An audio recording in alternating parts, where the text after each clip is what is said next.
one position that you need to be able to always count on. That's the safety position. And on today's episode of Breezy This and Breezy That, we're going to be breaking down the safeties and my expectations for the safeties going into 2023. Here I come to save the day. Your boy Wayne Breezy is on his way. Stick around. Little Breezy This, Breezy That. Breezy this, breezy that. They know I'm gold-blooded. I got the Niners on my back, you know. Breezy this, breezy that. Ain't nobody working like Breezy, and that's a fact. What's going on, everybody? Welcome to Breezy This and Breezy That. Today's episode, we're going to get down to the get down. Let's talk about the safeties, the 49ers safeties of 2023. All right, so just a little quick history, man. They brought back Tashaun Gipson. They re-signed him to a one-year deal. Talanoa Hufugana is going into his third season. All right, congratulations to Talanoa Hufugana, who made All-Pro. Made the All-Pro. I remember his goals were specifically his rookie year. He wanted to make the Pro Bowl as a special teamer. And in his second year, not only did he make the Pro Bowl, all right, he was an All-Pro. All right, so Tashaun Gipson, they brought back on a one-year deal. George Odom is still here. Special teams ace. Came in and played a little safety for the 49ers in 2022. He was signed last year. Taylor Hawkins is here. All right. And the rookie that they drafted out of Penn State, Ji'Ayir Brown. Let's talk a little bit about 2022. You know, our safeties played pretty darn good football. Hufugana got off to probably like one of the hottest starts of anybody in the history of football as a safety. He definitely started off strong, and then Tashaun Gipson came around and finished off strong. Now, Tashaun Gipson wasn't an All-Pro or Pro Bowler or whatnot, but I thought he had one of the best seasons in his career with the San Francisco 49ers. And just a little history of the story, man. Like, look, unfortunately, our starting safeties going into 2022 was supposed to be Jimmy Ward and Talanoa Hufugana. Those are going to be the two guys. Jimmy Ward ended up getting injured. They had to go get Tashaun Gipson off the street. They signed him to a one-year deal. Tashaun Gipson was showing great promise, great upside at practice, and he ended up starting the season. Once Jimmy Ward returned, he had the ultimatum to convert to a nickelback or not play football, according to him. This is what he said. Kyle Shanahan proposed to him. So Jimmy Ward said, well, bump that. I'm going to play. Shout out to Jimmy Ward as well, who I believe finished the season with 3 interceptions on the year at a new position at nickelback. So round of applause. He's no longer with the 49ers. But round of applause to Jimmy Ward as well. Much success to you, fam. And thank you for everything that you did while you were here with your tenure with the 49ers. I got to make sure you can see this, that 49ers chapstick too.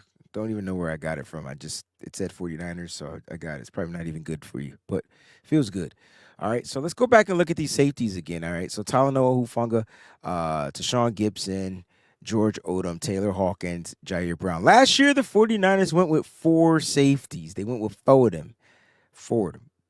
All right. This year, I expect them to go with 4 safeties as well. Last year, it was the same safeties. You had to add Tarvarius Moore and subtract Ji'Ayir Brown. So with the 49ers drafting Ji'Ayir Brown in the 3rd round of the 2023 draft, to me, he essentially or easily just replaces Tarvarius Moore. So you're probably going to see Ji'Ayir Brown on special teams. I'm not sure Taylor Hawkins is going to be able to show some upside. He has to beat out George Odom. I think your starting 2 safeties going into the season will be Tashaun Gipson and Talanoa Hufugana. Those are going to be your starting 2, which by right they should be. They finished the season very well. And then it comes down to depth. Like, what are the 49ers are going to be doing with the depth of their safeties. But this is a bonus for the San Francisco 49ers because this will be his rookie season. You don't have to throw him into the dungeon, into the fire, because you have Tashaun Gipson that you re-signed, right? So you don't have to necessarily bank on him hitting rookie year. But if he's coming in here with these type of ball skills that can go out there and make sure he can get stops behind the line of scrimmage, right? Tackles for a loss. This is great for the 49ers because now the defense is playing on a they can prowl. They can prowl on defense. The 49ers were tied for first in interceptions last year with 20. They tied with the Pittsburgh Steelers. So the cool thing is the safety position, the safeties. There were 3 safeties with interceptions. All right. Tashaun Gipson led with 5. Talanoa Hufugana had 4. And George Odom had a pick in the Arizona game. All right. That's 10 interceptions. That's half of the interceptions per the team in 2022. Question: over or under the 49ers get more than 20 interceptions in 2023? Make sure you comment below, all right, if you feel they're going to get over. Give me a thumbs up for over. Give me a thumbs down if you feel like it's going to be under.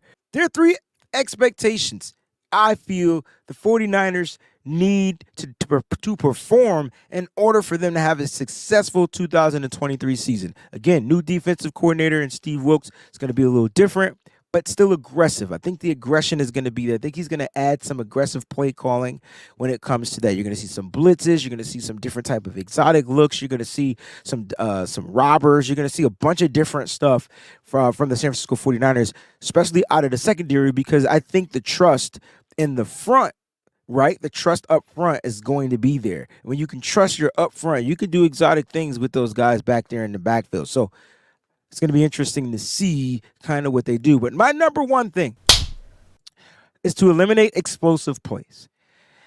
Now, there were a couple of plays that I definitely want to zone in on or whatever like that. And, you get one from Hufugana. Hufugana gave up a 75-yard play. Tashaun Gipson gave up a 40-yarder. The safeties got to know their role, right? They got to find a way to play in a position, right? Because of the miscommunication, because of just getting faked out by a quarterback, I feel like the 49ers ended up giving up some big plays. And the reason why you want to eliminate these plays is simply because you don't want to put your defense in a bind. So you got to figure out a way to eliminate that, right? You don't want to give up the big plays. It just helps the defense prepare and play or attack a little bit differently. Eliminate the big plays. Don't put your defense in a crazy bind, and the safeties will be just fine. Get stops. Listen, number one, you got to be able to tackle, rapid tackle. Safeties, from my, time of watching safeties play football and progressing the football, I came up in that Ronnie Lott era. Safeties was knocking cats off, knocking cats out. It's a little different game. They still can knock you out, but they got to do it differently. Like, there's different rules to tackling. So I would say stay away from the big hits as a safety, make the short tackle, and create stops. Listen, when your defense, all right, if the safeties are getting stops behind the backfield, 1 yard loss, 2 yard loss, 3 yard loss, even more than that, they blitz, they get home. This is going to generate the pass rush, a ferocious pass rush too, because now on first down, if it's now 2nd and 20 or 2nd and 30, man, your defense can play with house money. Get stops. Get stops in the backfield, create down tackles for losses, things like that. I feel like the 49ers safeties can continue to do that. All right. Last season, Talanoa Hufugana with Tashaun Gipson and Hufugana had a total of 15. All right. Had a total of 15 tackles for losses. I believe Hufugana had 11 and Gipson had 4. Ji'Ayir Brown had 15 by his damn self at Penn State. Create those downs and distances. Create those third and longs. Oh, man, you can unleash the pass rush. My number 3 expectation, they have to figure out a way to finish the play. What do I mean by this? Simple. The safeties had 10 interceptions. The safeties should have had 15 interceptions. Tashaun Gipson dropped 5 interceptions. He dropped 5. You got to capitalize off those gimmies, okay? Because what's going to happen is the 49ers defense is going to be, in my opinion, better than it was last season. For the safeties, man, they're going to be able to get their hands on a lot of free balls. They're going to be able to jump routes, do things like that. If the safety gets their hand on the ball, they must come down with the ball. Create the opportunity for your offense to come back up there and put up points. I call those gimme points. So, no more dropped interceptions. If the safeties got to go to wide receiving school, take wide receiving drills, whatever it is our safeties need to do, please do so. It's already a report going on out there that the rookie Ji'Ayir Brown was killing it in the early stages of the mini camps and the rookie camp and all that type of stuff, right? But guess what he had a lot of? Dropped interceptions. So if he was leading in interceptions with like 5 or 3, I can't remember what the number was, apparently he could have had 5 more. Gotta take advantage of those opportunities by finishing the play. The 49ers safeties are going to be something that you don't want to mess with. Thank y'all so much for tuning in to Breezy This, Breezy That, baby. We'll be back with another episode. Don't know the skill position yet, but whatever it is, you sure gonna like it. Love y'all. Till the next time. Stay strong, faithful. Peace out.